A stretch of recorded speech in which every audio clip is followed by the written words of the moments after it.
વલસાડના વાપી પાલિકાની ચૂંટણીમાં ઉમેદવારી પત્રો ભરાઈ ગયા છે। રાજકીય પક્ષોએ ચૂંટણી પ્રચારમાં લાગી ગયા છે। ભાજપે વિધિવત રીતે ચૂંટણી પ્રચારના શ્રી ગણેશ કર્યા છે। ઉમેદવારોએ સરદાર વલ્લભભાઈ પટેલની પ્રતિમાને નમન કર્યા અને જનસેવાનો સંકલ્પ લીધો।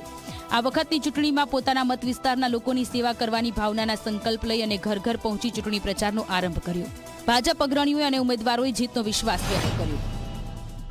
પ્રચારનો શ્રી ગણેશ કર્યો છે। હું ચોક્કસ આપના માધ્યમ દ્વારા મહાનગરની જનતાને પણ વિનંતી કરું છું, કોંગ્રેસને ઉમેદવારો મળતા નથી।